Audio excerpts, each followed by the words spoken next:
With recession on the forefront of everyone's mind, I wanted to take a look in this video at what has historically been a leading indicator of economic expansion or contraction, and that is going to be metals that are focused in on building. So copper, aluminum, steel, those are good indications when those prices are higher, that there is a lot of demand, and that companies are building additional buildings, infrastructure is getting expanded, and the economy is growing. When the price of those metals fall, we tend to see economic contraction because less money is being spent building new buildings on infrastructure, and it is a sign that the economy is slowing. And so what I've got up on the screen for us today to start with is a chart of copper. This chart goes all the way back to 2003.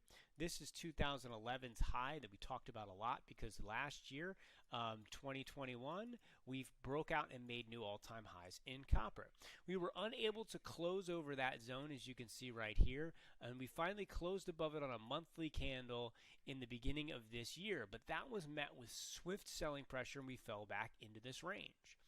So copper, if we look at this over the course of the last few decades, looks like a potential double top where we have a resistance zone here that ends up being that failure point here. We had what looked like a beautiful ascending triangle pattern when we got this breakout, but it was a false breakout as we fell back in, and now we're breaking down and we're making new lows. We are taking out the last key level from 2020. The next level on this chart falls all the way back to this 340 zone in here.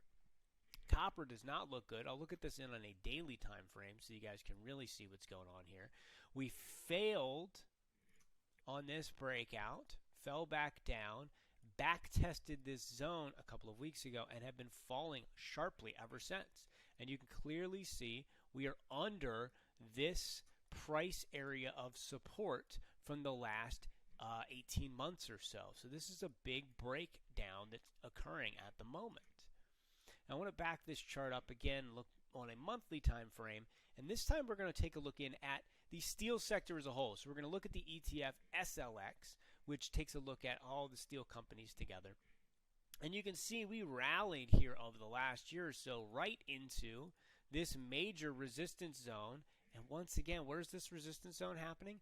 2011 prices, right? Right where copper topped out before, the steel companies topped out right around that zone here.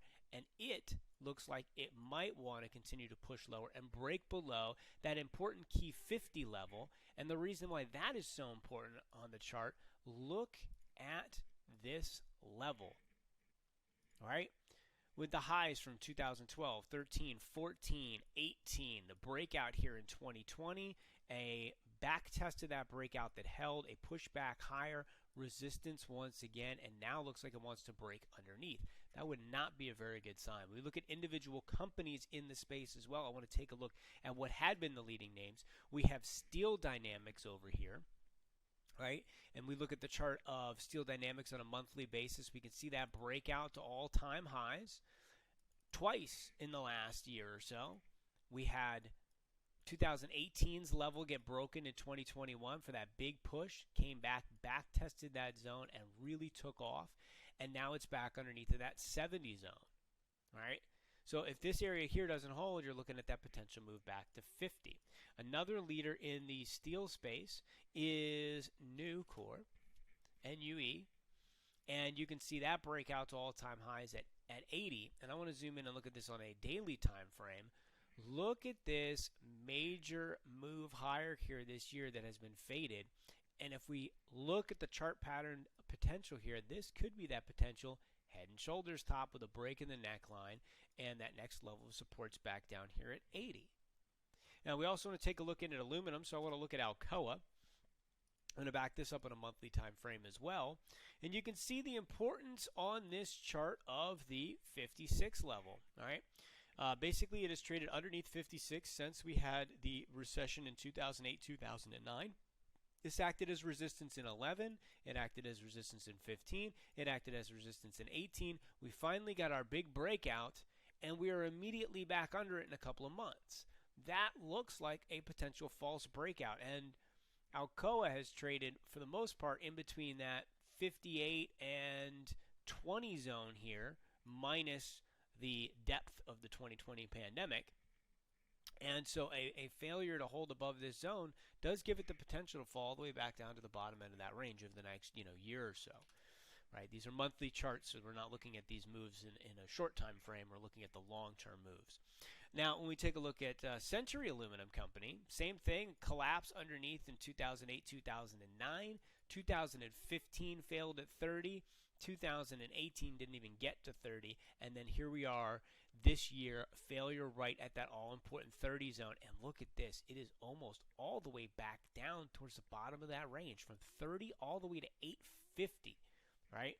Bottom end of this zone is like right around that 250 mark. And you can see it has lost that major level of support from last year and the breakout spot. The bottom line is when we take a look at all of these different material charts in copper, steel, and aluminum, they're all signaling the same thing. A huge run up earlier this year and an immediate move back under those major levels of support. So the metals themselves are indicating that the recession probabilities are certainly high. It doesn't mean that it's going to happen, but it has been a very good indicator in the past, and this is an area that we are going to continue to pay very close attention to. As always, I hope you guys found this information useful. If you got any questions, feel free to reach out to me at mtedeschi@perspectivewealthplanning.com. You can give me a call at 814-580-9881. I'll see you all tomorrow. Take care.